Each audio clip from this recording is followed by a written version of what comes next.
Hello, this is Lancer's Lizards. Today we're going to talk about feeding omnivorous and herbivorous lizards.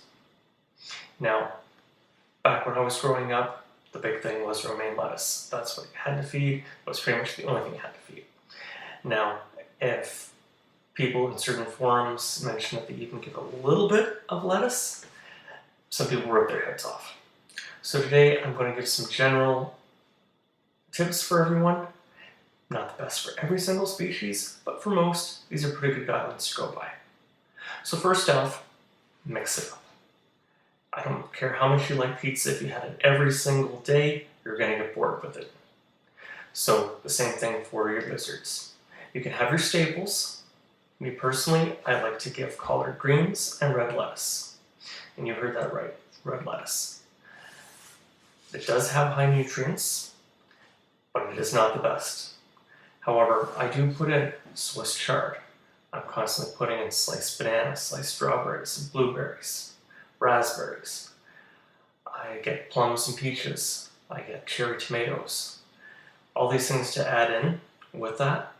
And it doesn't have to be every day, a little bit one day, a little bit the next. Now, one thing to be careful of is fruit is nice and sweet. It's like candy. If you give it as a constant staple, they'll start eating that, spitting the rest out. If you have picky lizards, you can actually take a piece of banana, smear it over the lettuce. I do that to scent stuff for my tegu, because as much as my tegu is supposed to be omnivorous and eat grass, no, it doesn't happen. She loves fruit, she doesn't love any other things. So, a bit of banana, strawberry, I break them open so she can smell them. I smear that on, and away she goes. And one other secret. Supermarkets do not sell lizard meal side packages. Therefore, all that extra vegetables and fruit that you buy, you're going to have to eat. So that means you're going to live a healthier lifestyle. And all those people who say that lizards are going to kill you because of salmonella or them coming to eat in the middle of the night, they can go to hell. You're healthier, you're welcome. Now, for baby lizards, I highly recommend staying away from spinach and kale. These things, they're high in nutrients, however, they can bind calcium. A growing lizard does not need that. For most of us, we're keeping our lizards indoors, we have artificial lighting, so they need all the calcium they can get. Now, as adults, most people will still say stay away from them. I generally do. I get the odd spinach maybe once a month. But again, I'm giving high supplements. I have lots of different lighting. I let my guys out in the summertime. So they are getting more UVB and they are getting calcium supplements. So as I said, the very occasional amount of spinach, I'm not worried about it. But once a week, once a day, no, I don't care how big the lizard is. Stay away from those. Same with kale. It just, nutritious as it is, it's great for us. Not great for them for the calcium binding properties. But again, small doses, once a month, they'll get the benefit of those nutrients. But again, the calcium binding, that one-off day of the month, that's not going to hurt their overall health. Now, for picky eaters as well, who you have a tegu or a blue-tongue skink, and they don't want their vegetables, they only want insects.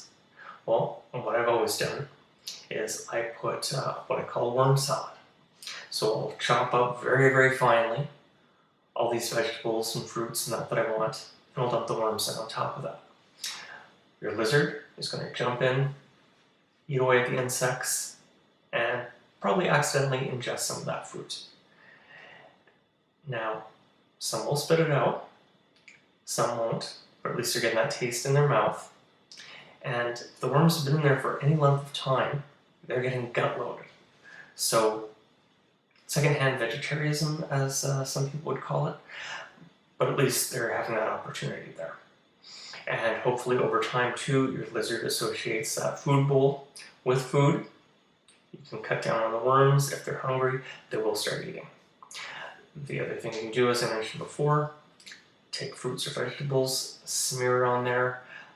For those that do like the fruit. If they're absolutely not having that fruit or vegetables, try dog food. Get some wet dog food, very high quality, low corn and grains, and just use it as gravy. Again, you don't want this to be a go-to for lizards. Most dog food, and even more so cat food, they are high in vitamin A, which is not good for your lizard, so you want to limit the quantities. But that'll give it scent, it'll give it flavor, and it can get them to ingest it. The other thing that you can possibly do is get baby food. There's a lot of very good quality baby foods out there. Some are organic, some aren't. It's your choice whether you believe organic is truly that much better or not. But just get something that's a high brand and high quality. And again, you can get beef or chicken broth. You can get mixed vegetables with beef. Put that in, again, as a gravy. It'll scent everything up, give it a bit of flavor, and hopefully get your animal eating properly. And if it does work, keep doing it. Again, small quantities. You can wean them off slowly. Just put it on a little bit, mix it in. A little bit of gravy or salad dressing when you toss the salad goes a long way. The same thing can happen in there. So hopefully your animal will start eating these things. Now, something else that is very good for a lot of us in the hobby, we keep more than one animal, so we quite often have a bucket or bowl of worms or crickets around. So all the vegetables in that I'm not tossing in, I often have the husks in that left over. I make sure that those are thoroughly washed as well. I toss them into my worm tank or with my crickets. They munch away on it, and guess what? They're gut loaded, they're fortified.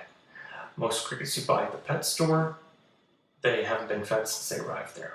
They're in and out fairly quickly. There might have been a potato in the bottom of their cage just to give us some moisture, but they're not going to be that gut loaded. And let's face it, crickets are very low on the nutritional scale, as much as many lizards love them more than anything. So if you can load them up with guts, not just having to put artificial powders and vitamins on it, more power to your animals. I hope this has been helpful. Have yourselves a great day.